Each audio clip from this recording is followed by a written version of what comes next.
Amen? Amen? Praise God. It is always good to be in the house of the Lord. Oftentimes, we become so busy with the things of this world and trying to make a living that sometimes we neglect to come together. And the Bible says, as you see the day approaching, don't neglect. Keep on encouraging one another. Keep on encouraging one another. I'm busy talking about mental health. I'm busy talking about the importance of mental health and the reasons why mental health is so important. So if you have missed out anything, please go to our Facebook page or go to our YouTube channel and just pick up on the last 2 Sundays. And this morning is part 3, and I'm gonna bring this to an end hopefully this morning. 3 John 1 verse 2. Beloved, I pray that all may go well with you, and that you may be in good health, as it goes well with your soul.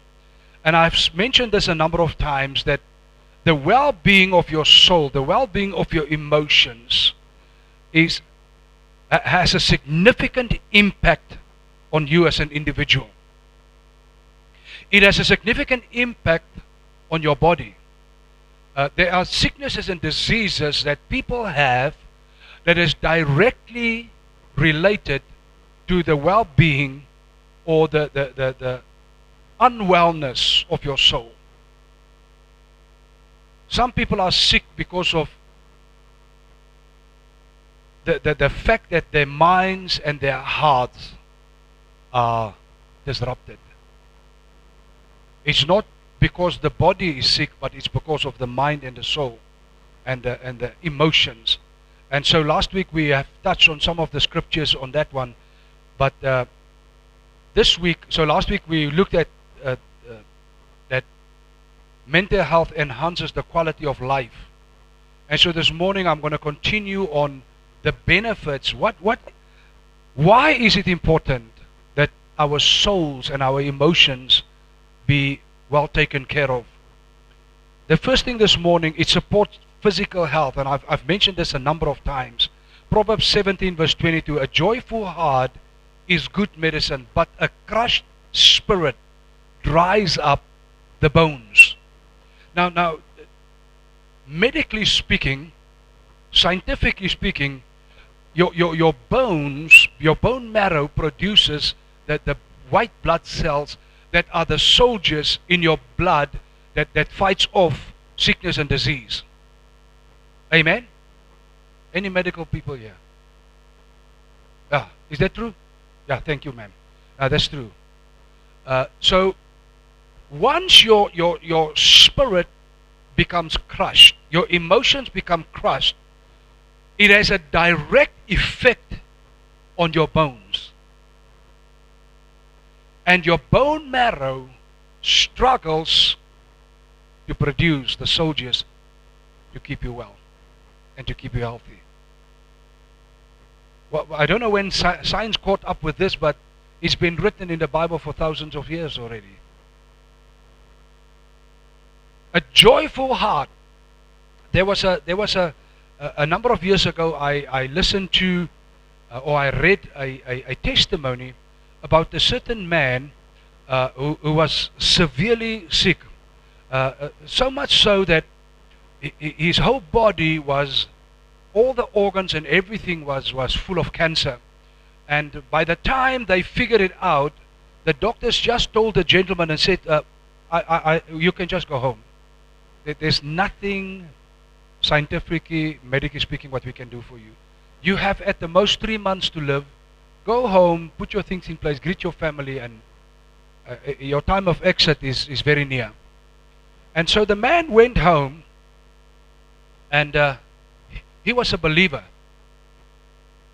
And he knew the scripture said that the joyful heart brings healing. And so he decided, since the medical world can do nothing for him, he's just going to go back in the day with the videos and the DVDs. he's just going to go to one of those video shops and rent for 3 months all the comedy videos and the things that can make him laugh. Seriously, it's a testimony. Huh? I'm not telling you a joke. It's serious. So the guy went home, lying there, watching these comedies. And he started laughing and enjoying every one of them. And the more he loved, the more his strength returned in his body. After 3 months, the gentleman didn't die. And so he felt so good that he said, maybe I should go back to the doctor and let the doctor see what's going on with me. I'm supposed to be gone now. He went back. To his shock, the doctors couldn't find any cancer in him. All the cancer gone. He laughed himself healthy in 3 months. Many of us don't understand the significant impact what your soul and your emotions have on your well-being. Start to laugh. Laugh at yourself. Laugh at the world. Get some comics and comedies and laugh for the things. Amen? Life is tough at its own. You don't have to carry the world's burdens. You will not resolve the issues of the world. To be honest. That's why Jesus said, let every day have its own problems for every day. Don't put your mind on the things that does not exist. And many of us cannot laugh because we are fearful and anxious about tomorrow and next week and next year. I said, who said you're going to be alive next year? Now you worry already about next year. Let every day have its own problems and its own issues. But many Christians struggle to live like that. They carry the burdens of the whole year and their whole life today. Start to love. In Proverbs 4 verse 20 to 23, my son, be attentive to my words. Incline your ear to my sayings. Let them not escape from your sight. Keep them within your heart, for they are life to those who find them, and healing to all their flesh. Keep your heart with all vigilance, for from it flow the springs of life. Keep your heart. Protect your emotions. Protect your soul, your being. Protect it. I think if I can finish today, I'm going to speak about unforgiveness next week. Unforgiveness is the only thing that Jesus said, if we don't forgive, God cannot forgive us. It's the only thing that Jesus said. Unforgiveness can bring tormentors into your body to torment you. Sickness that comes because of unforgiveness. And many Christians don't know that. I think next week, if I'm done today, next week I'm going to speak on unforgiveness. The power the negative power that unforgiveness have. But the good positive power that forgiveness have.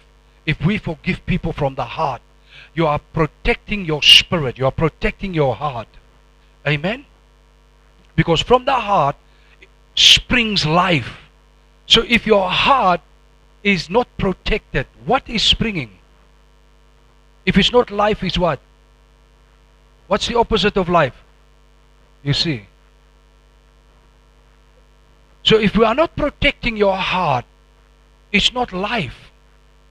But if we protect our hearts, if we protect our emotions, if we protect our soul, now that's the place where no one can see.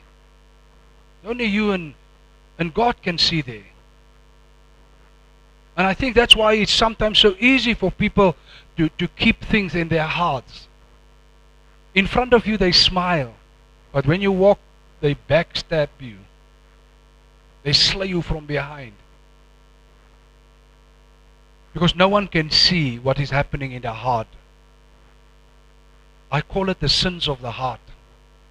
You know, anger, anxiety, racism, all these things unforgiveness, the things that we keep in our hearts, that nobody sees. I can just put my You know, and you think I'm friendly. I'm not friendly. When you walk away, I'm gonna kill you. That smile is a smile of a killer. I'm just kidding, huh? But some people are like that. You trust them. But when you walk away, they kill you. But you don't have people like that, huh? You don't have people like that. Do you have people like that? Hey, we have people like that. There's an interconnection between mental and physical health. Good mental health improves the body's immune reaction. It facilitates preserving physical health and hurries up recovery times. It can lessen the chance of physical health problems like heart ailment, stroke and diabetes, as well as enhance consequences for people with existing fitness issues. Managing stress, anxiety and despair effectively could prevent physical illness that might arise from prolonged mental strain, highlighting the important position of intellectual well-being and preserving bodily fitness. In as much as we want to pray, in as much as we want to study the Word of God, in as much as we memorize the Word and we meditate on the Word, we have to make sure that our bodies and our being is also healthy. Amen? That means we need to eat at least a proper meal. We need to at least do a little bit of exercise. You know, this body is where the Holy Spirit lives. It's the temple of God. We cannot mistreat this temple. You have to take care of it. But your soul is part of it. So your soul and your emotions is not separated from who you are. And so when we speak about holistic, when we speak about the whole being, we speak about your spirit, your spiritual training that you are doing, your prayers, your Bible study, your meditation, your memorization, you're going out in the streets and in the marketplace and share the love of Jesus to the world. That's the spiritual. Being connected in the church, being involved in the church ministry. That's the spiritual. But physically, if you don't care for your body physically, you will be exhausted. You will forever be tired. You need proper rest. You need a proper meal from time to time at least. But you need also to do some exercises. Now I know some of us, we walk a lot. And at least it's something. Amen? To walk a little bit. Or to walk at least. They say you must walk. On my age, I must walk 10,000 steps a day. Now 10,000 steps is a long. It's almost 8 kilometers. Yes. On my length. I have an app. So sometimes if I'm very busy, like 11:30, 12 o'clock in the morning, my app said beep, beep, beep, beep. And I check, hey, I done 10,000 steps already. Yes. Sometimes when I'm on the farm, hey, from here to there is far. You don't jump the car, you walk. And so by God's grace, but we need to understand how holistically we need to take care of ourselves. And not only your prayer life, not only your spiritual life, but your physical life. Your body and your emotions, your soul is of utmost importance. Amen? So we are talking about mental health and the impact that good mental health has.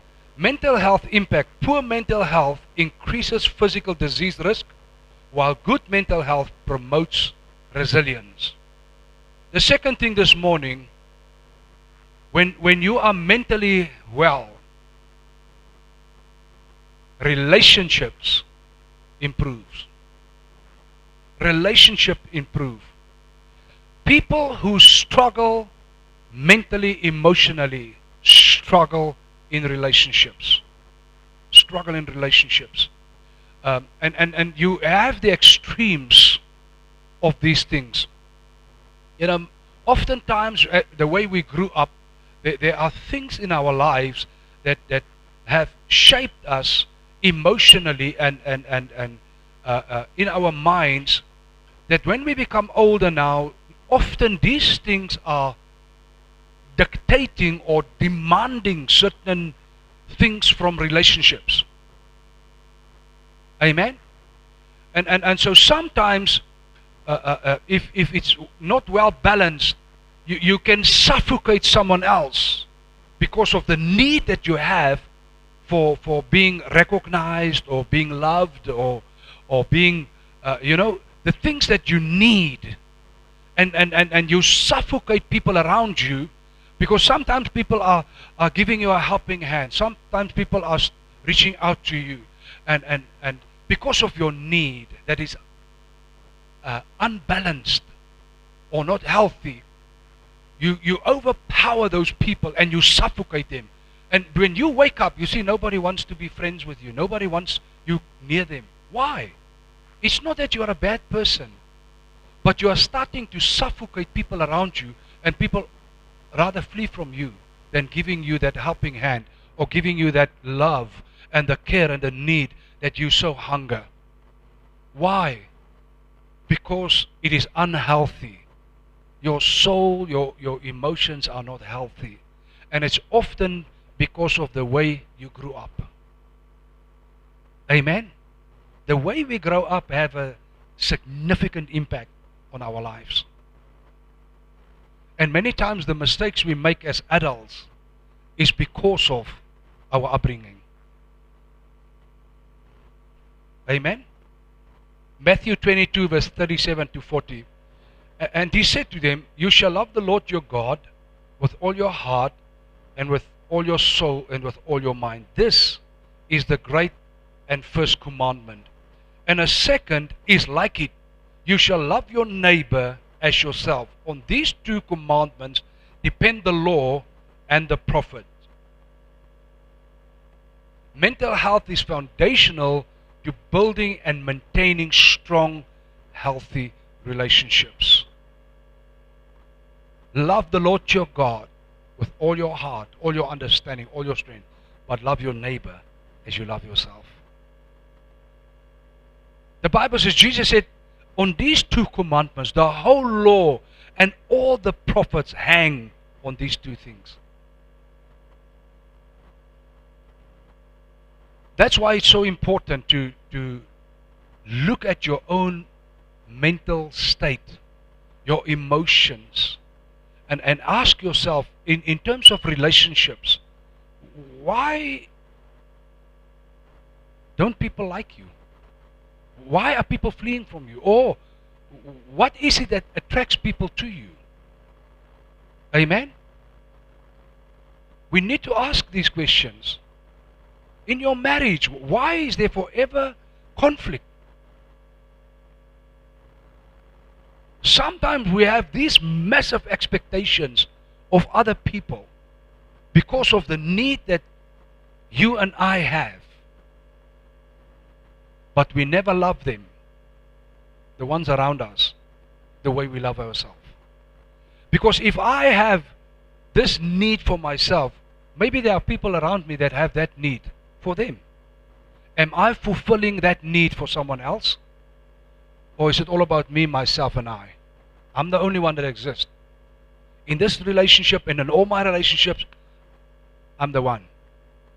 You fulfill my need or I'm cutting my friendship with you. End of the story. It doesn't work like that in life. Amen? It doesn't work like that. We need to love people the same way you love yourself. The things that you allow for yourself is what you need to allow to give to others. That is what real love is. That is what true love is. It promotes essential behaviors, including clear conversation, empathy, and mutual respect. Mutual respect. Clear communication. You see, if you are hurt, let me say you grew up in an environment where there was a lot of hurt and you are so wounded because of the past. Now you are married. You've never been healed. You are with that wounds in a marriage relationship now. And those wounds and those things are forever the issue. It's often not your spouse. Unfortunately, you and I have not been healed from the past. And that's one of the things that I thank God. That's one of the things that the blood of Jesus is doing. Is covering our past and healing us from the past. But so many born again people that they've never moved on from their past. They want to go to heaven. They can sing the songs, they can clap, they can dance, they can do everything. But inside they are still hurt and wounded. And they never allow Jesus to deal with those things.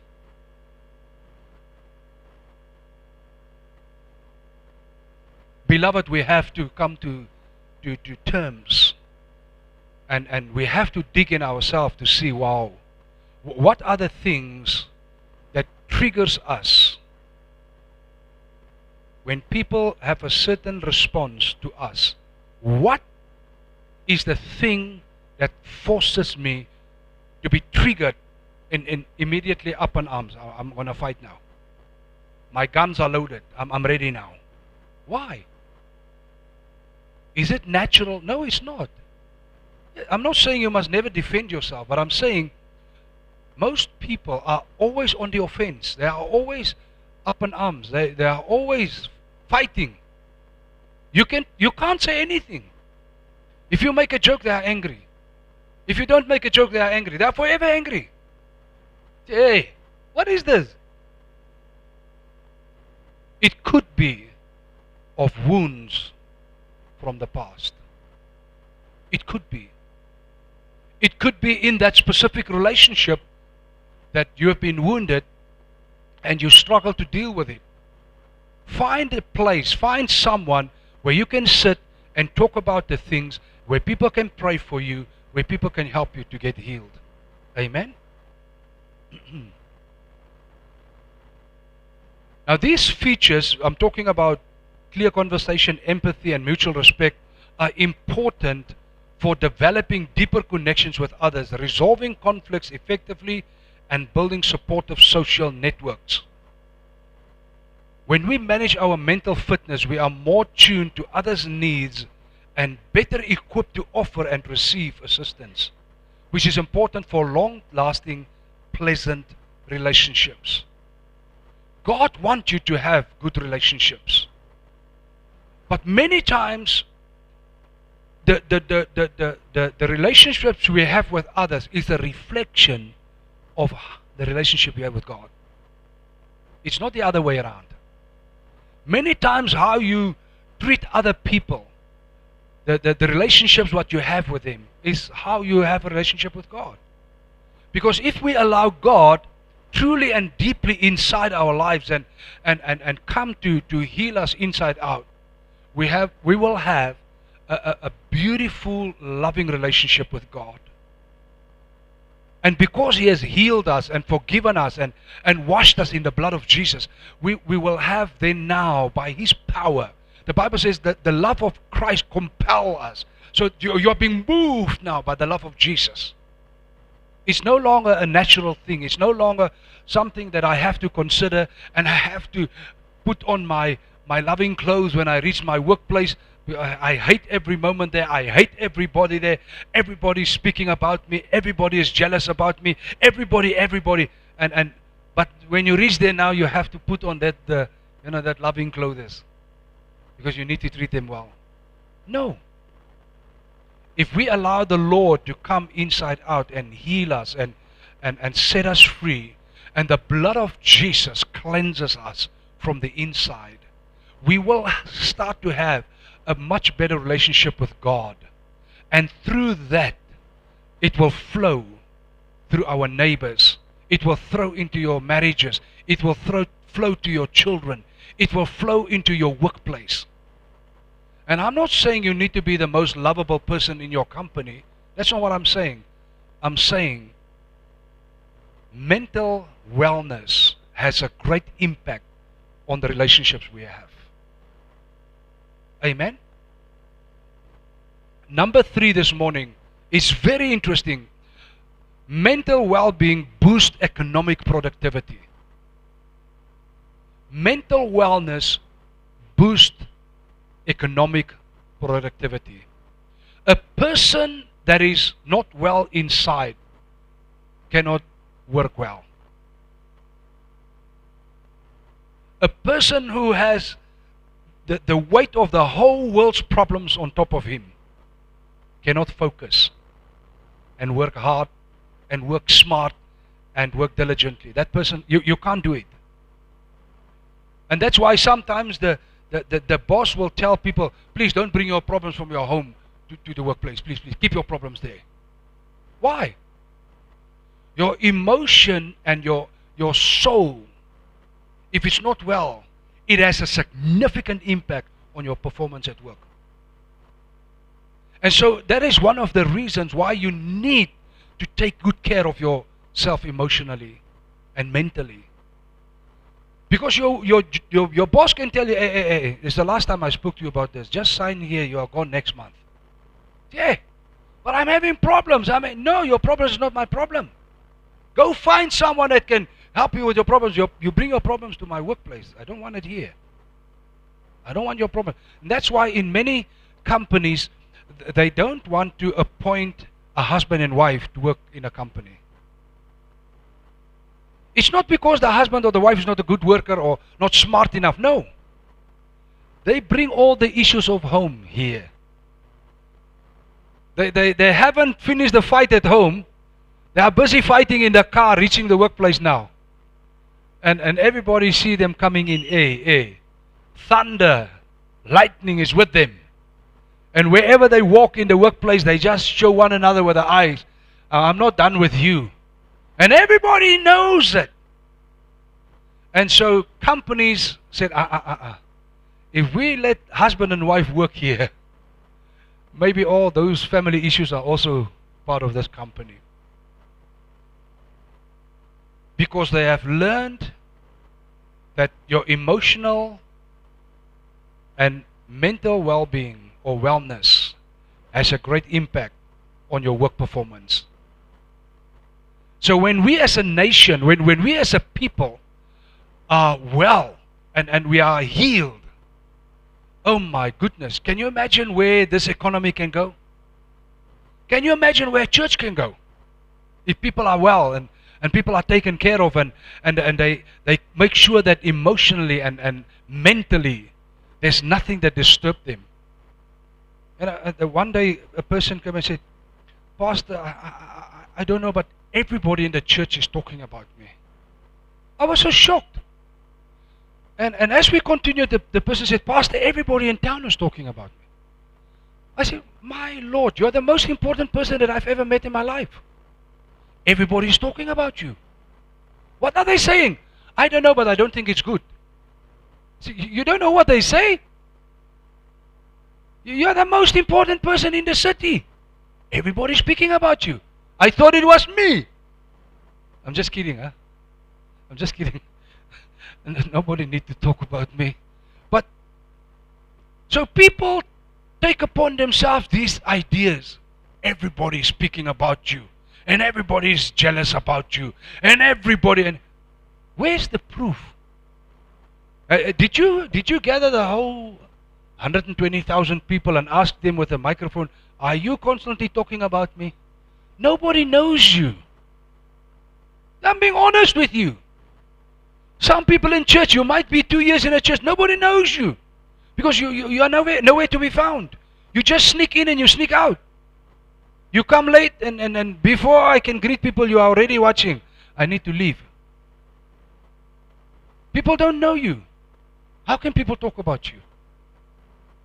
But these are the things the enemy is telling us. And we believe it. Like I'm the most important person in my church and in the city. Everybody speaks about me. But everybody speaks evil about me. Hey, have you heard anyone? Have you seen anyone? No. Colossians chapter 3 verse 17 and then verse 22 and 23. And whatever you do, in word or deed, do everything in the name of the Lord Jesus, giving thanks to God the Father through Him. Verse 22. Bondservants, obey in everything those who are your earthly masters, not by way of eye service as people pleasers, but with sincerity of heart, fearing the Lord. whatever you do, work heartily as for the Lord and not for men. So the instruction in the word of the Lord is, whatever your job is, whatever you do, you are not working for that company. You are actually working for Jesus. And so working for Jesus, you have to make sure that you are on let me say, on top of the world. You need to be on tip-top level. You can't be a second class. Hello? Yes. But some people are tip-top at the workplace, but in the church they are like fourth class. They are nowhere to be found. They don't have energy. They don't do anything in church. The Bible says whatever you do. Whatever you do. And so mental wellness has a great impact on our performance. Not only in the church, everywhere. In the workplace, in the marketplace, at your house. How many times did you say to your spouse, I don't feel well, my heart is broken, I got some bad news, I'm going to lay down a little bit. Yes, because you don't feel well. You're not sick. It's just the trauma or the bad news that you heard. You just need to lay down a little bit. Or you just need to sit down and drink a cup of coffee or a cup of tea. Just for your emotions to calm down. Because it has a direct impact on our performance when we work. Mental illness could disrupt job continuity and increase costs. A healthy mental society greatly contributes to personal and collective financial efficiency.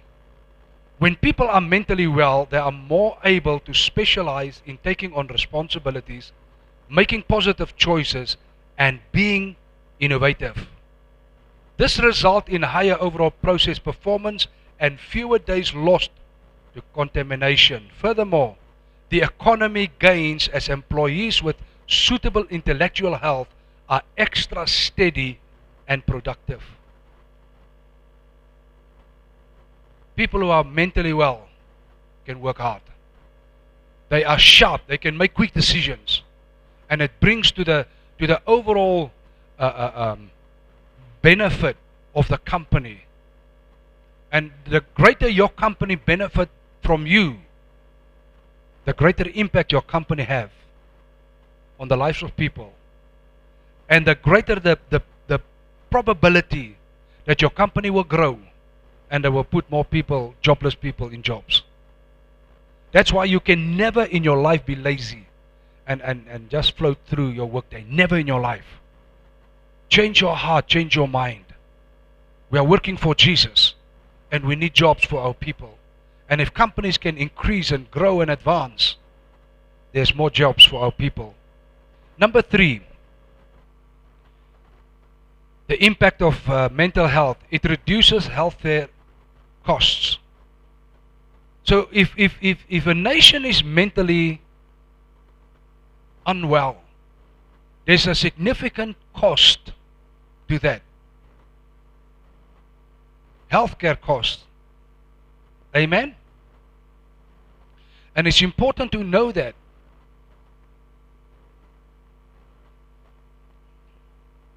It's important to know that. I didn't look up the statistics, but there's a great number of people who are passing away because of these medications they are giving to people who are mentally, not people who are crazy, people who are who have mental and emotional issues. These antidepressants, what do you call them? Zodiac or what? What do they call them, Doc? These antidepressants, those medicines. Those things can kill people. I know about a young boy that an elderly doctor refused to give him that medication. He said the boy, the state is too weak. I'm not going to inject him. They went to another doctor. The other doctor injected the boy. The boy never woke up again. So there's a significant healthcare cost in a nation where people are mentally and emotionally not well. Number 4, it decreases dependency on substances. If we are mentally well, it decreases the dependency on substances. 1 Peter 5 verse 7, cast all your anxieties on Him because He cares for you. Anxiety and fear often force people to be dependent on substances such as alcohol, tobacco, and other drugs. You become dependent on these things. Sometimes people go and drink because they think they can forget their issues. They think they can solve their problems by becoming drunk. But I always ask myself, if you drink, if you had some issues before you get drunk, now that you got drunk and you became sober again, is your problem solved? Did the problem somehow go away because you became drunk? The problem is now you have 2 problems. You still had your problem which you had before, and now you have less money. It's another problem again. But that's what drunkenness do. That's what substance abuse do. It does not change your circumstances or your situation. But when you get out of that state, you still have your problems, but you have another problem again. You used money for those substances. So now you have 2 problems. Yeah, so please don't do that. So a mental and emotional well people are not often into alcoholic abuse and substance abuse and even medication abuse. Medication. Number 5, mental wellness reduces social isolation. You know what is social isolation? It is a person that isolates himself or herself from the people around them. So they are not socially involved. Now many Christians, listen to me, they are in a church but they are isolated. They will not get involved in any activity. They will not do anything in church. They just come to be in the church service and then they leave. You never see them again. But next Sunday you see them again. But during the week you will not see them. You will not see them in programs. And sometimes it's because of social isolation. Because sometimes you think people are gossiping you. Sometimes you believe people are gossiping you and no one even knows your name. Because you isolated yourself so from the church members that we don't know who you are. It's like, often I have to ask you, forgive me, what's your name again? I forgot your name. Because you know it, I can't remember your name. And then you say, yeah, you see, even the pastor can't remember my name. Then you blame the pastor again. Social isolation, Philippians chapter 3:20. But our citizenship is in heaven, and from it we await a Savior, the Lord Jesus Christ. Ephesians 2 verse 19. So then you are no longer strangers and aliens, but you are fellow citizens with the saints and members of the household of God. It's so important to understand when you become born again, you are born from heaven. Your citizenship is no longer of earth. You have a new family. It's a global family. So everywhere you go and you find born again people, these are your family. Why would you like to live in isolation and say, but nobody loves me, nobody cares about me, all my family died, I'm an orphan? No. No. Maybe earthly and carnally speaking, and that could be correct. But the real truth is, the minute you become born again, you belong to a family that loves you, that cares for you. You have a Father that will go all the way to make sure you are blessed, you are protected. and you are taken care of. But our isolation often has an effect on our relationship with God. And so instead of allowing God to come as a loving Father into our lives, we are keeping Him outside. Instead of allowing Christians, your beloved brothers and sisters, to step into your life and help you and assist you, you keep them outside because you want to protect yourself. Maybe something happened in your past. Maybe you got hurt. Maybe you are still wounded. And so now you try to keep people away from you because you don't want to get hurt again. Please, if you need that help, there is help. Addressing mental health issues helps reduce feelings of isolation and loneliness by encouraging participation in community activities and creating a sense of belonging. A church is a place where you need to belong.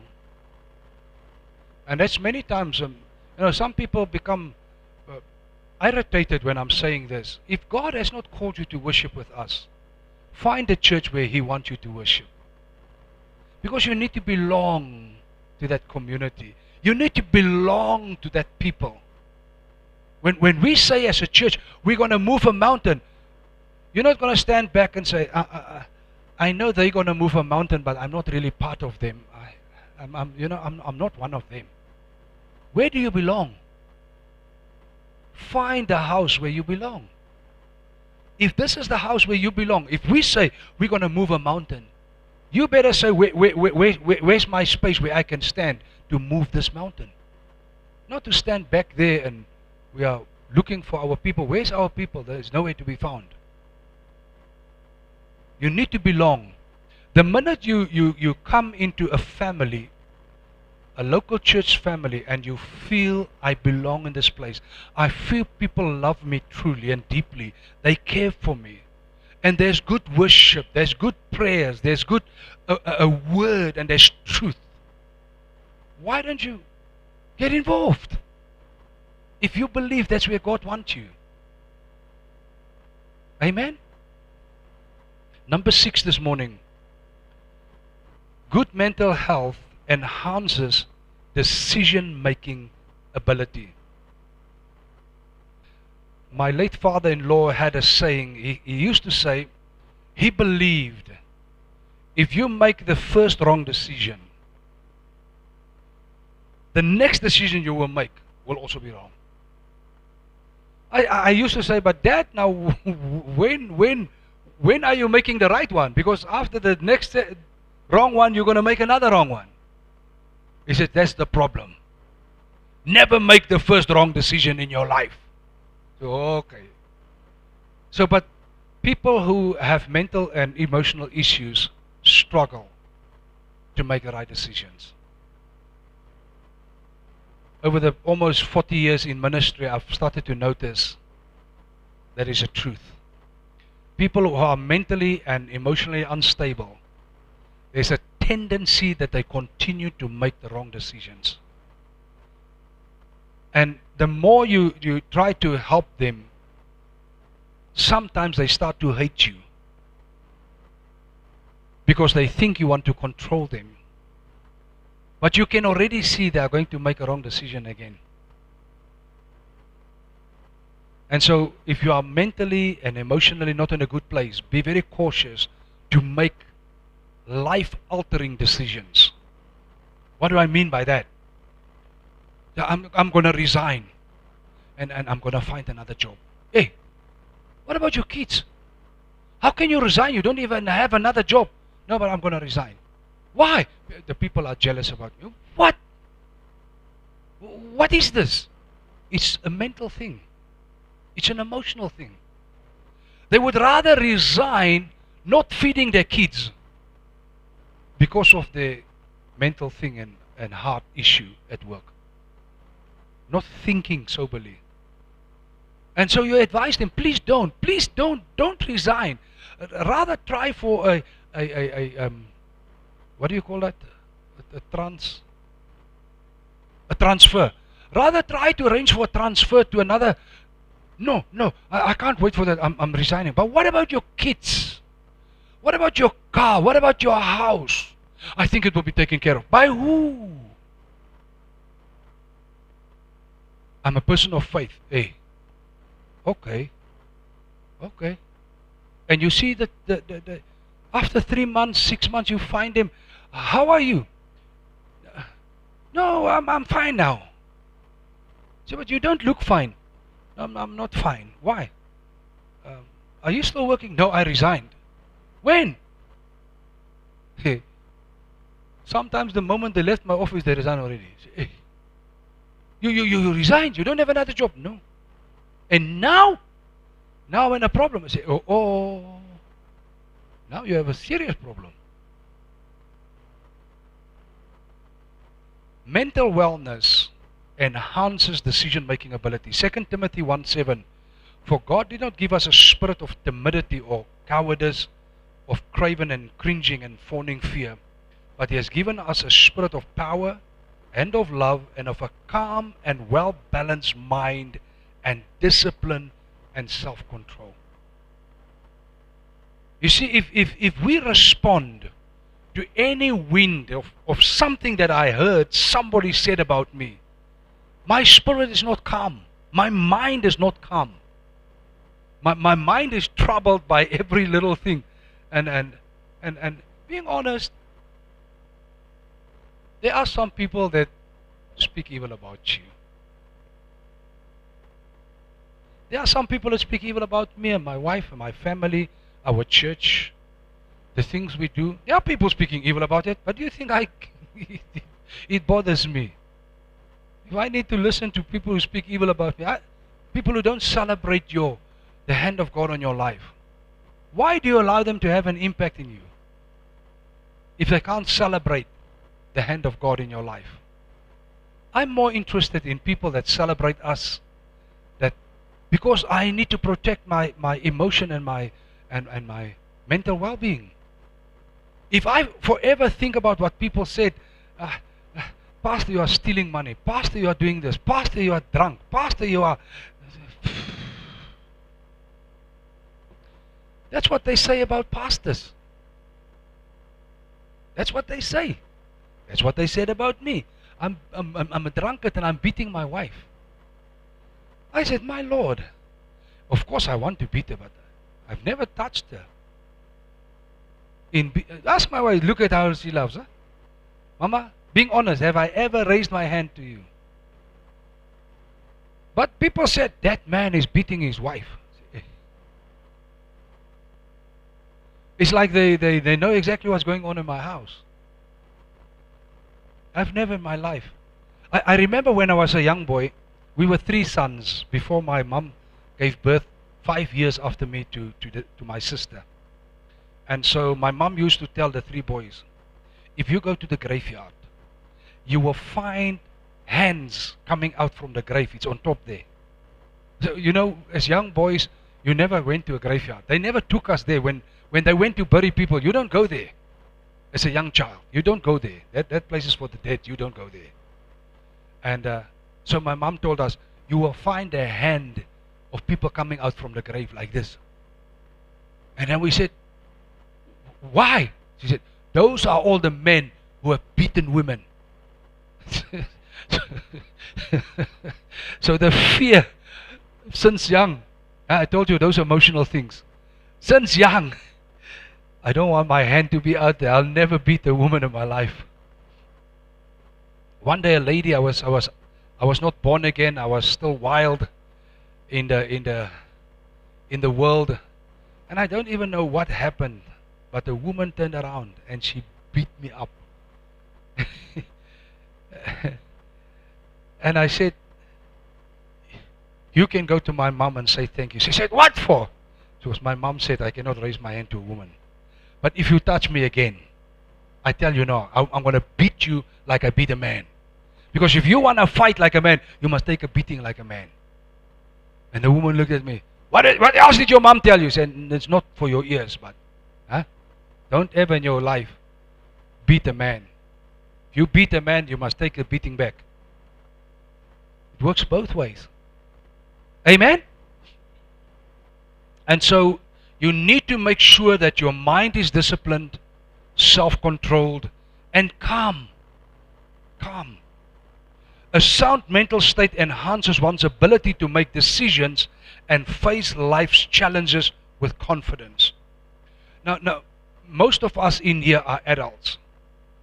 If you look back into your life, was your life, all your life, just a joyly ride? It was just going good? Or did you face some challenges? Was there some hardships? Did you have some trials and tribulations that you had to work through? Beloved, that is real life. It's got nothing to do with faith or no faith. That is life. Yes, because our minds are calm. Yes, because we have the peace of Christ. Yes, because we have the strength of the Lord. We can face these things and we can overcome and we can move on. But the people who don't have the peace and the calmness, and where do they end up? They end up in the doctor's, what do you call it? Doctors' consulting rooms. And they get medication to try to calm them. Because some challenges, some hardships are just too difficult for them. But as a born-again believer, the Bible says that God has not given us that spirit that we should, these things will overwhelm us again. No. In Christ, you have been given the Spirit of God to have a calm mind and a calm heart, peaceful, disciplined, self-control.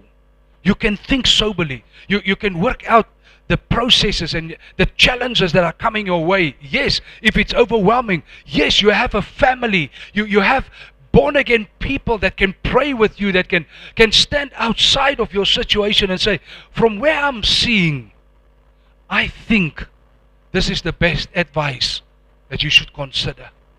And because you know that your family love you, you know that your spiritual leaders love you, they don't want you to go down. They want you, and they celebrate your success in life. You can trust them. Where I'm standing, the mountain is just too big for me. But I trust you from where you are watching. I'm going to follow your advice. And you overcome. Because there are people loving you if you belong to that loving community. Having spiritual mature people in your life can provide support, advice, and clarity in making good and proper decisions. But the truth is we have to be in a space where we trust them. Amen. So if we don't have a relationship with someone, how can we trust them? Then we might be suspicious to say, but I think this person don't want me to be successful. That's why the person give me this advice. No. We celebrate your success. Number 7. Mental wellness helps to manage stress. If you are emotionally, mentally strong, when stress comes, you are better equipped to fight it off. Philippians 4 verse 6 and 7. Do not fret or have any anxiety about anything, but in every circumstance and in everything by prayer and petition, with thanksgiving continue to make your wants known to God. And God's peace shall be yours.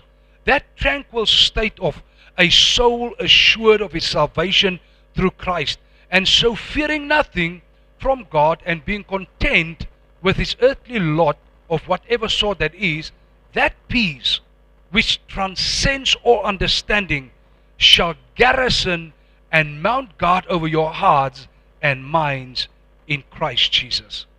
Wow. Wow. You see, if we are mentally well, emotionally well, and we protect our mental wellness and our emotional wellness, when anxiety and stress and these things come, it will not catch you off guard. Because the truth is, these challenges might come.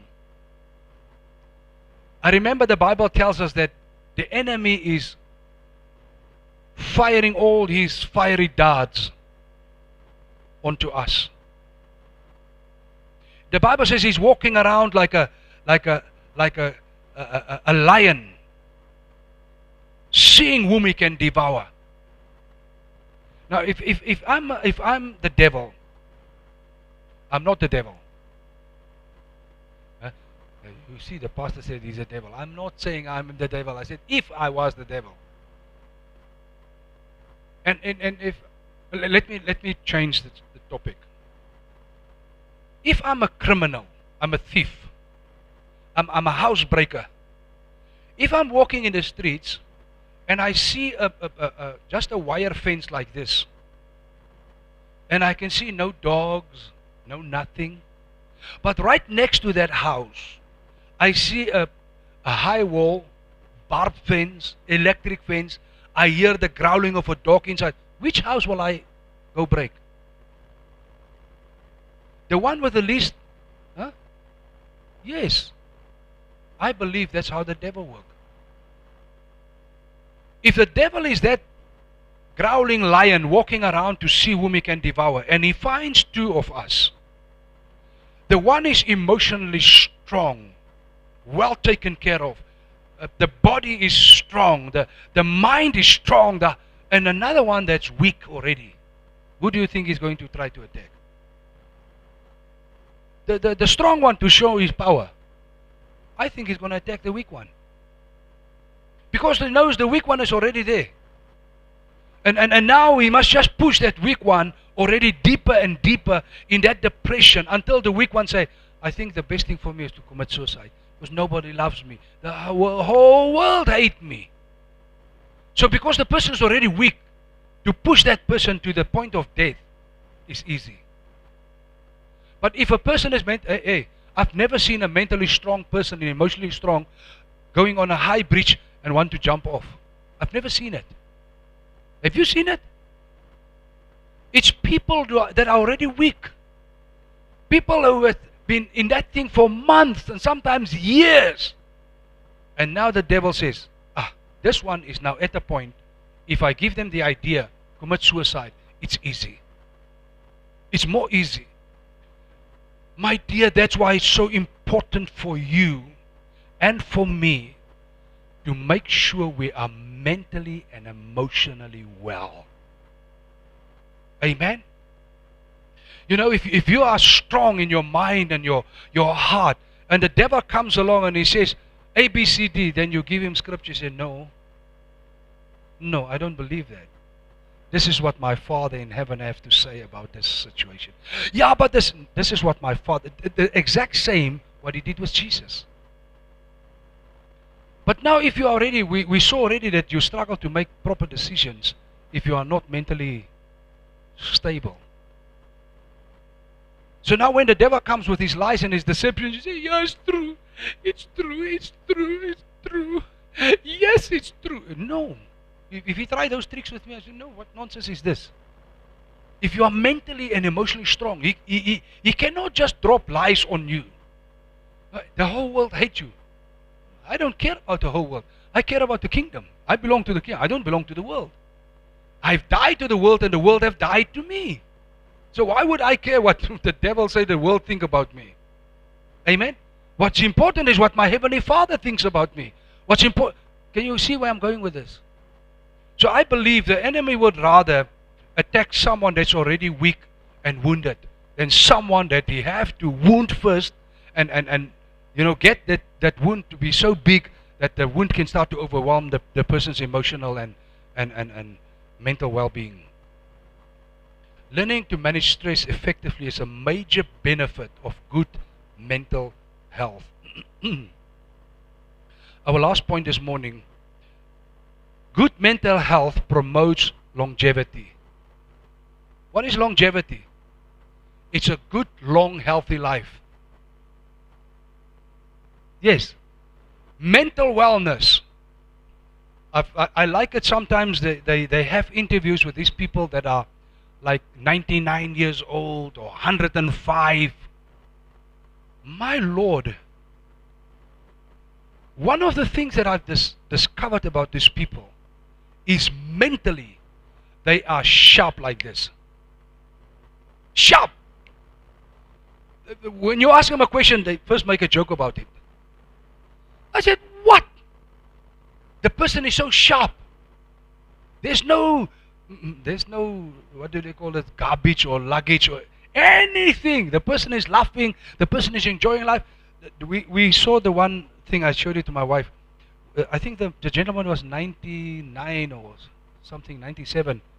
And he said, I already booked the specific venue for my 100th birthday. And so the the journalist said, but why that expensive place? What if you die before? I said, I can't die because I paid it already. I must stay alive now to go to my own party when I'm 100. Can you imagine? And that old man, he mentioned something that touched me.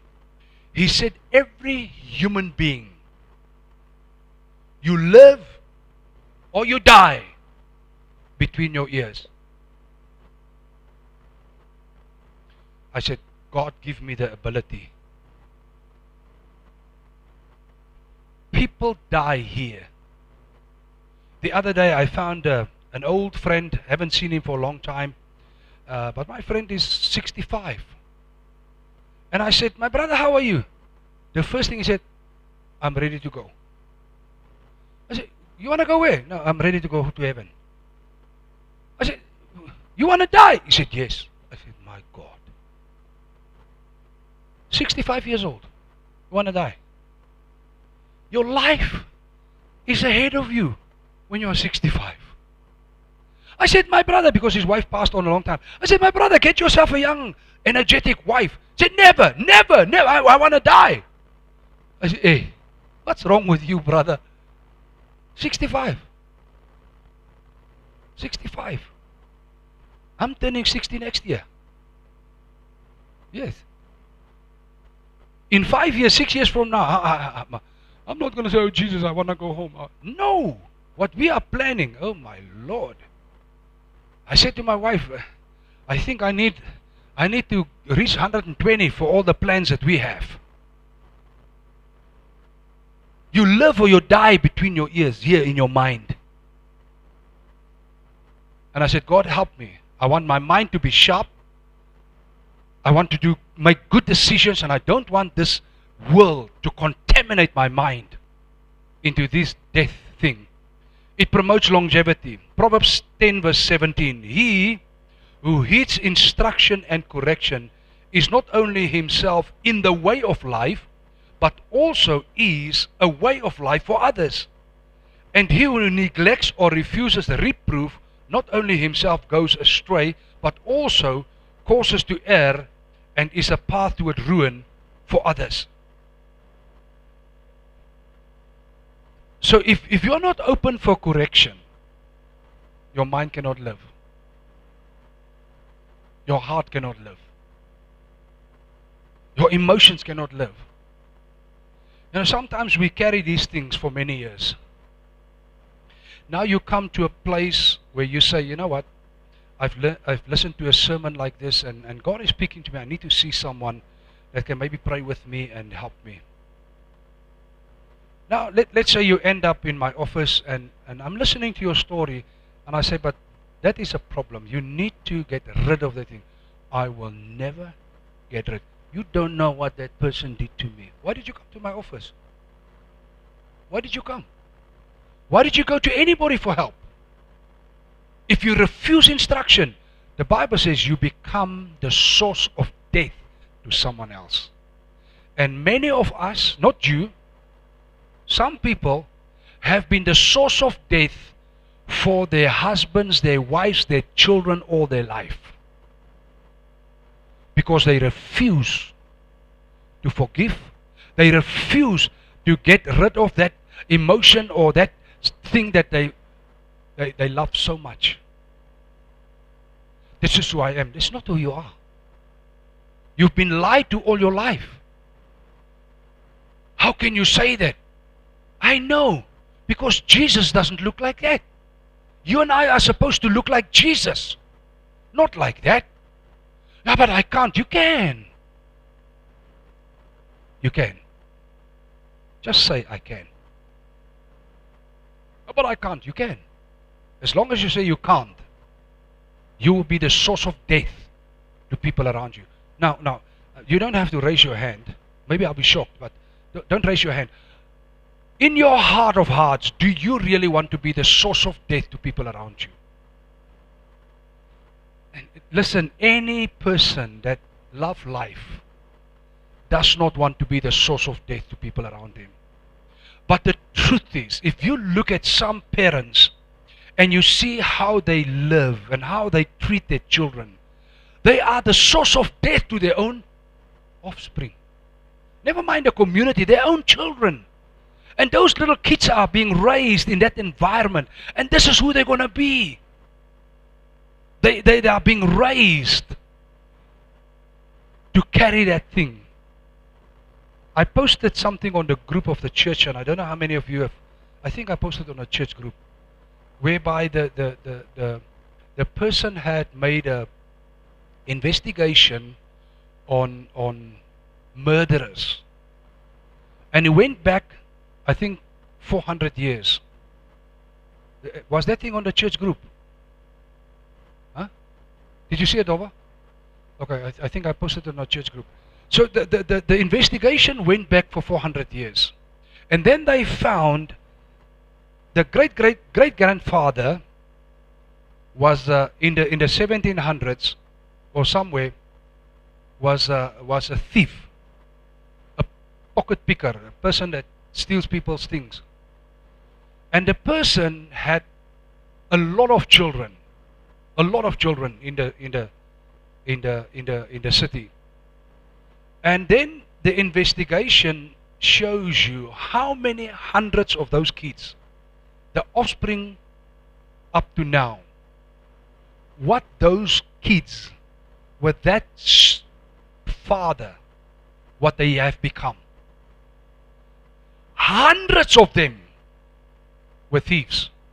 Hundreds of them ended up in prison. Hundreds of them, 70 of that family line was murderers. They killed people. Then the same investigative journalist went and looked at the life of a good person, a pastor. Pastor seemingly good, huh? In the same era and in the same city. He went and found a pastor in that same era where that other family line, the man, the father was. This pastor also had many children, because back in the day they had 15, 18, 19 kids. Very interesting. The pastor's offspring reproduced people who built the economy. It was from the pastor's bloodline. I can't remember how many pastors came forth, how many medical doctors came forth, how many senators and people in the politics that moved the nation forward came forth. I'm telling you, beloved, what you and I are doing has a significant impact on the generations following us. Let us not allow the enemy to contaminate your mind and your heart, that you cannot be the person who God wants you to be. If you have problems, if you have things, and you, after this morning and the last 2 Sundays, and you say, you know what, I really need help. This thing is really disturbing. Please get help. Get help. My wife and I, we are available free of charge. You just need to make an appointment. If you say, you people, you are not qualified enough, we will try and get someone qualified enough to help you. Amen? Please get help. Don't let a mental and emotional thing keep you to be a person that brings forth death. Not only in your life, but imagine 150, 300 years from now, when people investigate our lives and they go back And they come to the year of 2025, 26. And they said this person had been a Christian, actively involved in the church, actively involved in the kingdom, actively involved in God's issues. And look at the family line. Medical doctors, lawyers, judges. That family line had lawyers and judges, medical doctors, good people down the line. The hook and the crook. They said how many of the daughters became prostitutes. I can't even remember. I can't remember all the statistics. But it was shocking. It was shocking. Beloved, I'm coming and bringing this thing to a close. Our mental wellness has a great impact, not only on our own lives, not only in our own family, but in the community, in the church, in the nation, and the nations of the world. Amen? I want to encourage you, make sure that mentally, emotionally you are well, taken care of. If there's any stuff in your life that you need to deal with, and maybe it's not something big, deal with it. Maybe you don't need someone else to pray with you, but deal with it. Get that anger, get that anxiety, get the fear, whatever it is, get it out of your system. Ultimately, that thing is crushing your spirit, and it's keeping you from becoming completely healed. Amen? Praise God. Let us stand up. We are done this morning. For those of you that are new, the next session of our service is called Points to Ponder. What does that mean? I'm going to ask you a number of questions, and I want you just to close your eyes and apply your heart and your mind to the teaching, and then you answer the question for yourself. Then you're going to pray. We're going to give you time to pray. Talk to God about this. And if you say, you know what, I've spoken to God, but I need someone that I can speak to, please, you're most welcome to make an appointment to see me or my wife. The first question this morning, how well is your soul? If you need to give yourself a point out of 10, where 0 is nada, nothing, and 10 is 100%, where would you put your emotional and mental health on that scale 1 to 10? Number 2, how well is your emotions? The first one is your soul, the next one is your emotions. Number 3, is your life and career on track, or is there mental or emotional things that hold you back? When you look at your life, is your life on track, or is there forever this thing that just when I want to, there's something that holds me back? Just when I want to, there's something that disturbs me. Just when I want to. It could be, I'm not saying it is, it could be something mentally or emotionally that triggers those things in your life. Number 4, the last question, do you have the peace of Christ ruling in your heart? If you look at your life, would you say, I'm a person of peace. The Lord have completely healed me inside out. I'm sober-minded. I can make good decisions. Normally the decisions that I'm making is good, not only for myself, but also for the company where I work.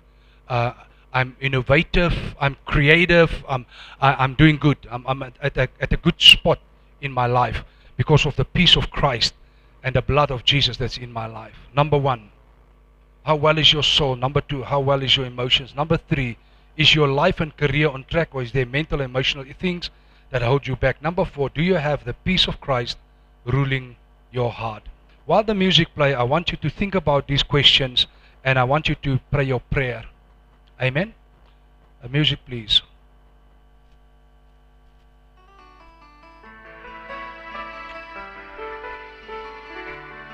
Heavenly Father, we thank you so much for your awesome goodness and the word of the Lord that has spoken to our hearts this morning in understanding the importance of mental wellness and emotional wellness. Father, some of us might go through a tough time. Some of us might go through some struggles. Some of us have been already spoken to by the Holy Spirit on things, Lord, that need attention. Father, some of us, we know people that are going through a tough time now. And we pray, Lord, in Jesus' mighty name, that the resurrection power will flow in the house and flow through us when we go visit those people who are mentally and emotionally not in a good spot. Help us as a church, Lord. Help us as a family of God to reach out to those people in need. Lord, I thank you that it is your desire that we will be emotionally and mentally well. Father, we thank you. We thank you for keeping us well. We thank you for helping us when the enemy come with his fiery darts to attack us, trying to disrupt us, trying to rob our peace, trying to contaminate our souls and our hearts. Father, thank you for your protection. In the mighty name of Jesus we pray. Amen. Amen. Praise the Lord.